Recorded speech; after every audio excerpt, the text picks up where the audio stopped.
Rolling.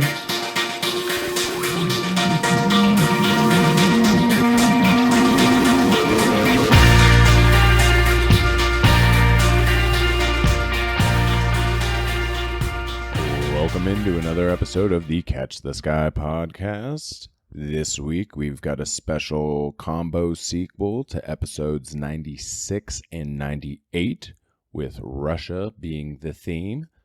I am your host, Sweet Tea.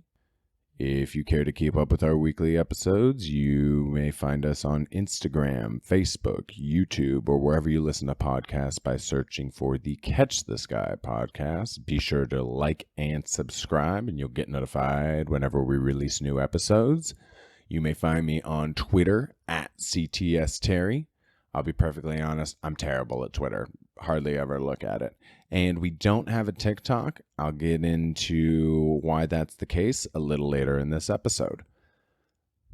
So this week, we found out that Brittney Griner, the WNBA star, is going to be sentenced 9 years in Russian prison for drug smuggling. She brought over, I think, a couple of weed pens with her or whatever when she came back to Russia from America. She played in a Russian league when the WNBA was in its offseason.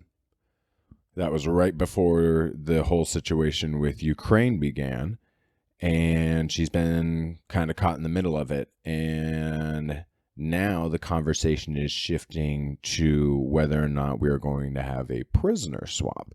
There is a gentleman named Paul Whelan, I hope I'm pronouncing it right, that was accused of espionage in 2020 and has actually been held there since 2018. They only finally convicted him in 2020, so he's been there for a while. So we have what Russia thinks is an American spy and an openly gay African-American celebrity and athlete over in Russia. So they're talking about doing a prisoner swap for a gentleman that the U.S. has in its custody named Viktor Bout.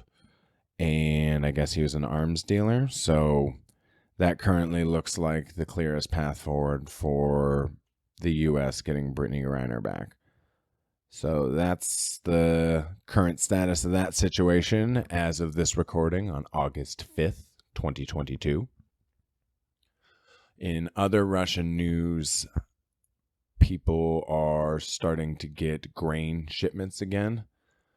They have to traverse the Black Sea, but I guess Turkey was in the middle of some deal to get Ukrainian exports of grain safely out to the world.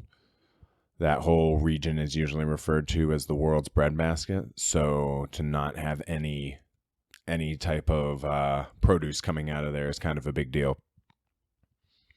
Unfortunately, a lot of what they're shipping at the moment is for livestock, but still important nonetheless. It's a supply chain issue, just like everybody here has been experiencing, except it's a little more violent and serious as there's mines all over the place in the Black Sea. So we hope those captains can at least safely reach their destinations and we don't have any accidents in that regard. And in other news, people are giving Ukraine some side-eye because of the close proximity of some of their military bases and installations to civilian residences, thus resulting in unnecessary civilian casualties. So this war is still ongoing. I don't know if people are just not paying attention because it's summertime and the NFL is coming back, but there's an ongoing invasion of Ukraine at the moment, and that still should be like the most important news, but it doesn't seem to be. I mean, we're guilty of that too. It's been months since we've discussed that on this show. So I wanted to revisit it now and remind everybody that this is ongoing, and there seems to be sides somewhat being formed, right? China is not exactly sticking their nose up at Russia right now. And we're over here provoking China by sending over Nancy Pelosi in her fucking pink suit. Like, can we just not provoke people at the moment as a country? So I'm not sure if this is just the new standard operating procedure for foreign policy, or if this is just a result of us thinking that we still have the biggest cock in the world. But with everything that's going on, we should be very respectful of one another and the sovereignty of other nations. I'm not referring to China claiming that Taiwan is part of their nation. I'm just saying that it would not be a good idea to provoke people unnecessarily, right? I guess there's a time and a place, but provoking people when everybody in the world is kind of already on edge doesn't seem to be the best policy. So I'm not sure what the whole agenda was, but there needs to be definitely a less provocative way to do foreign policy from now on. And with China on the mind, that brings me back to my earlier comment regarding TikTok. So I don't necessarily trust our own government, and definitely trust foreign governments even less. So why would we willingly sign up for TikTok, which is owned by an entity over in China?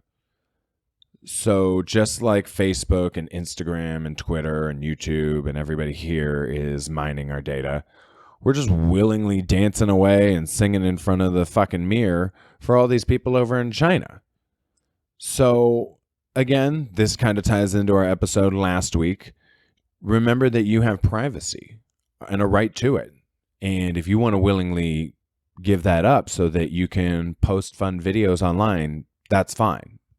Just be aware of where your information is going and how that could impact you later in life. So without Dick here this week, I wanted to keep this episode pretty brief for the listeners. I appreciate you tuning in as always. Again, you can find us on Instagram, Facebook, YouTube, wherever you listen to podcasts by searching for the Catch the Sky podcast. You can find me on Twitter at CTS Terry. And let us know what you think. Let us know how we're doing. And to all of our new listeners, we appreciate you tuning in. And until next week, keep trying to catch the sky.